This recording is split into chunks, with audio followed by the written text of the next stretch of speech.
Meager beginnings as an adolescent ambulance washer in Moose Jaw, Saskatchewan, to a decade-long legacy of bringing you breaking news before it makes the news. Broadcasting live from the studios of Scared Monkeys Radio Network via C-band satellite W3-957, Access Communications Channel 7, and worldwide via digital streaming audio at scaredmonkeysradio.com. It's the Dana Pretzer Show. And now, your host, Dana Pretzer. Okay, it's been 3 years since Natalie Holloway took a trip to Aruba. It's been 3 years since Natalie Holloway has been seen or heard from, and we've covered this topic many times here on the program. What I thought I'd do tonight is bring on a couple of investigators. We'll start out with Clint Van Zandt. Of course, you know Clint as a former FBI hostage negotiator, behavioral analyst, author, investigator, you name it, he's done it, and he's very familiar with the case, and he's also running into some rough weather where he's at, so we're glad to have Clint. Hi, Clint.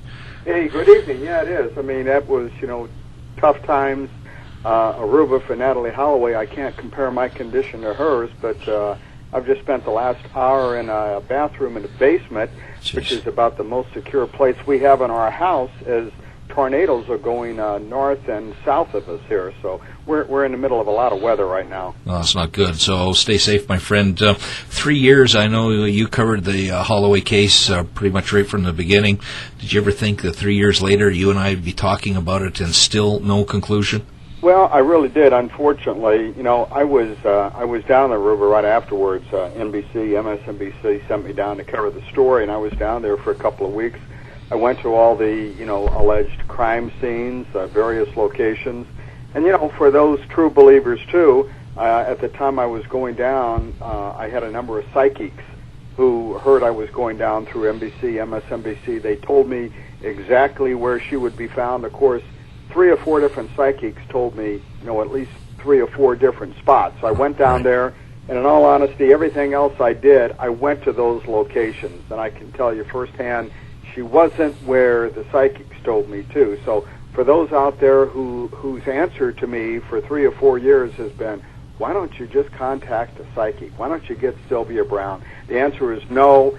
And my entire career as an FBI agent, as a profiler, as an investigator, I've never seen a psychic work one time. I don't want to get up on the soapbox on that one, Dana, but I've had that ground into my head so much that sometimes I want to get it up front and deal with it right away. Absolutely, and I don't blame you. You and I are both old school, and I guess that leads me into the investigation itself. Investigation 101, you and I have talked about it many times. Here we are 3 years later. How important was the first 24 or 48 hours of this investigation? Well, as far as I'm concerned, and I know you and everybody else out there who's either in law enforcement or who's close to law enforcement by studying cases, and I know there's a lot of people that are very good at that out there, that's where you make or break a case. The first 12, 18, 24 hours, the crime scene that you do, the interviews, locking your subjects and witnesses in the interviews as soon as you can, recovering forensic evidence of crime scenes.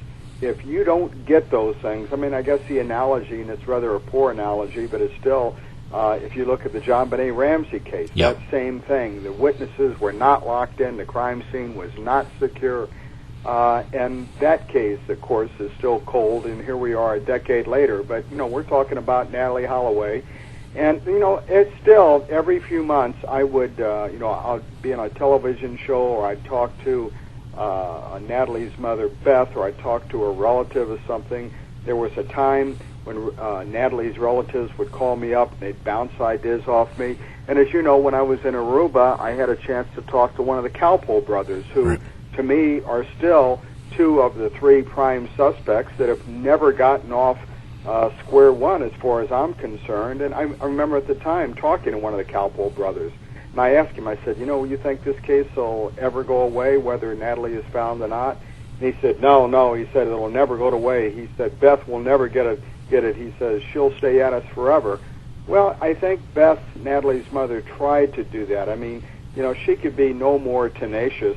She lost her marriage, I think, her second marriage, because of that the time that she spent in Aruba and the time she spent trying to get her daughter back. And, I guess there is no worse position for a parent when they can't get that terrible word that you and I know is closure, when you can't find out what happened to your child, to your grandchild, to your spouse, to your significant other. It's one thing where you have to grieve and deal with someone, with a loved one who's died in an accident or has been murdered, but when you don't know, and when those stories, like when I was on Dr. Phil about a year and a half, 2 years ago or so, and the story was being floated out that Natalie had been taken captive, that she was held on some third world country island as a sex slave. And I caught Beth and I were both on Dr. Phil that day, and I took Beth aside and I said, Beth, before we go on, I said, they're going to roll this story out there, and I said, please do not believe it. Yeah. I said, the FBI, the CIA, other investigative agencies, we've run these things down. There is no truth to it. And I remember at the time Beth says, well, Clint, I've got to have hope.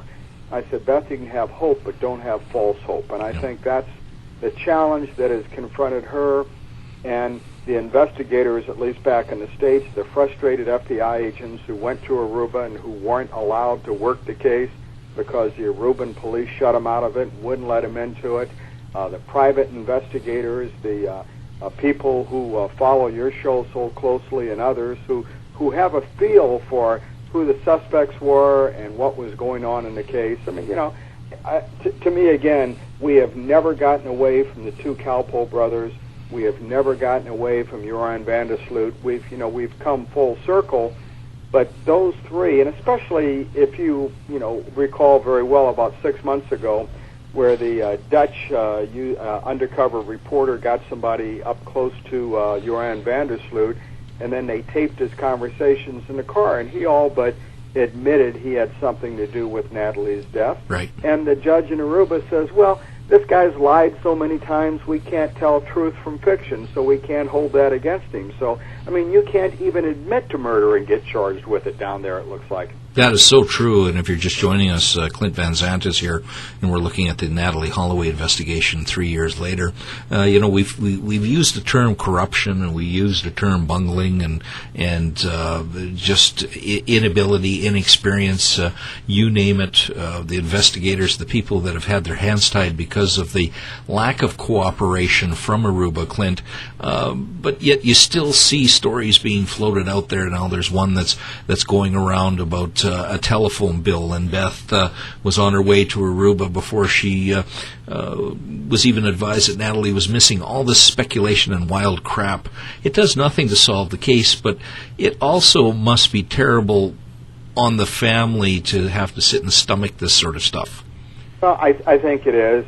There are people who float out rumors and innuendo, and you say it's not true. Well, if someone has made up their mind, they want to believe something. If someone wants to, for some reason, we love conspiracies, whether it be the JFK conspiracy or the Waco conspiracy or the Natalie Holloway conspiracy.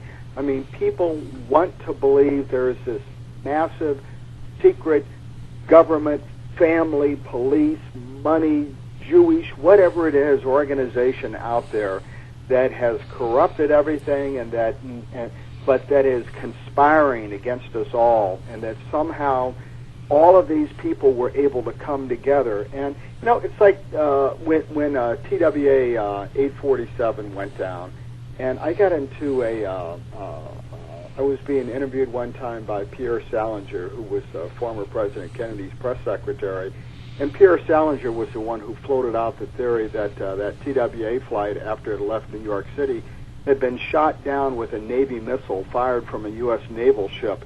And he floated that story out, and there were people who absolutely, positively wanted to believe that the U.S. Navy would shoot a plane down, and then that everybody from the seaman recruit aboard that ship to the director of the FBI, the chief of police of the NYPD, and every other investigator and file clerk, and that everybody was part of this mass conspiracy. And I said, that the issue is that it's not that the Navy could not have accidentally shot that plane down. It's that you cannot get that many people to shut their mouth. Yep. Government and civilian life. You can't make a conspiracy like that work because people won't keep their mouths shut. And I think that's the same thing when we talk about Natalie Holloway. The idea that Beth was on a plane and heading down before Natalie disappeared.